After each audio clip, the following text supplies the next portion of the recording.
Good morning সবাইকে। এখন বাজে সকাল 10:30। আর আজ থেকে রিওর কিন্তু এক্সাম শুরু হয়ে গেছে।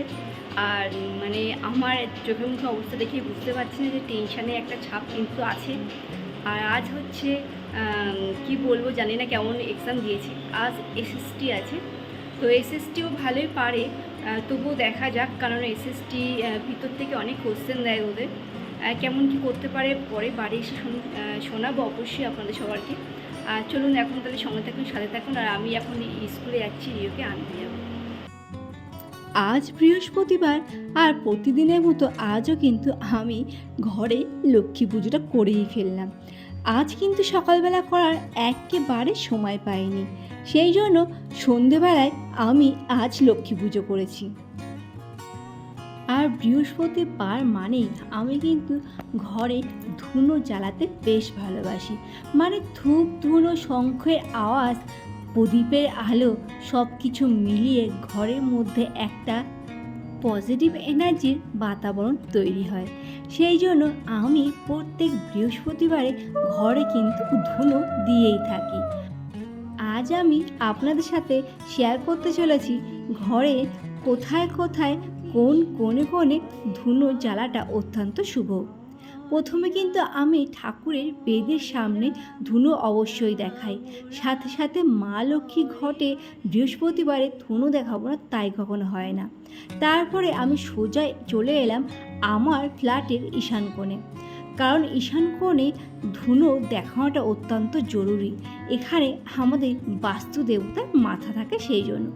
তারপরে আমার ঘরে যে কর্নারগুলো আছে, কর্নারগুলোতে অনেক নেগেটিভ এনার্জি থাকে, তো সেই জন্য কর্নারগুলো আমি সবসময় দেখানোর চেষ্টা করি।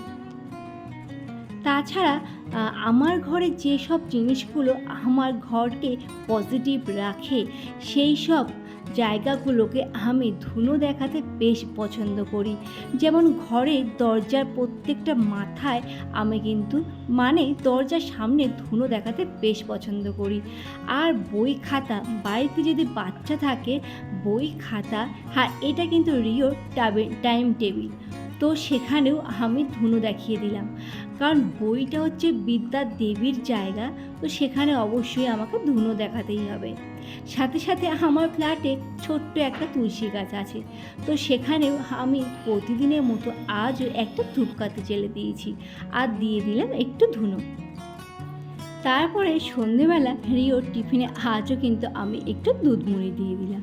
আর এই যে বাবু মশাই এখানে বসে বসে চা আর বিস্কুট খাচ্ছে। চা বিস্কুট খাওয়ার পরে আমরা সোজা কিন্তু চলে গেলাম বই নিয়ে পড়াশুনো করার জন্য। যেহেতু রিয়ার পরীক্ষা, সেই জন্য ওকে নিয়ে একটু বসে গেলাম বই পড়তে। তারপরে সন্ধে যখন 8টা বাজে, অমনি একটু খিদে পেয়ে গেল। আর ছোলাটা আমার সকালবেলা ভেজানোই ছিল, তো সেই জন্য আমি একটু ছোলা সিদ্ধ করে নিলাম।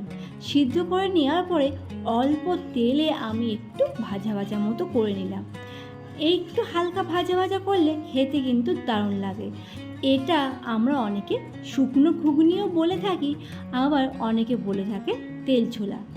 আমি কিন্তু বাপের বাড়ির ভাষায় তেল ছোলাই বলবো, কারণ এটা আমরা ছোটোর থেকে জেনে এসেছি তেল ছোলা। এক এক দিকে এক এক নামে পরিচিত এই তেল ছোলা। আমি কিন্তু এখানে বেশি মশলা একেবারে ইউজ করিনি, হালকা করে সিদ্ধ করে নিয়েছি নুন জলে। তারপরে অল্প তেলের মধ্যে গুটি কয়েক আপনার জিরে ফোড়ন দিয়ে দিলাম, আর একটু দিয়ে দিলাম কাঁচা লঙ্কা ফোড়ন। আর দেখতেই পেলেন আমি একেবারে অল্প তেলেই করে নিয়েছি।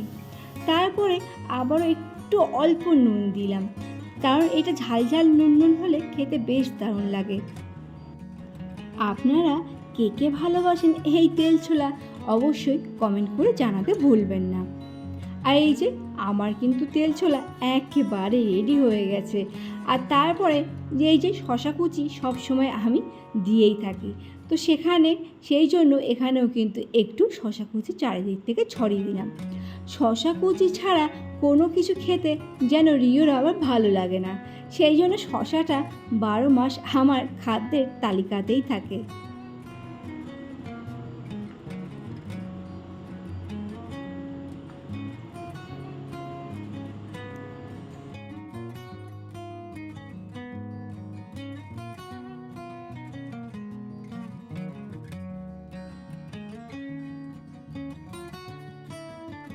রিওর যেহেতু এক্সাম চলছে, তো সেই জন্য বেশি বড় ভিডিও আমি কিন্তু আর শেয়ার করতে পারলাম না।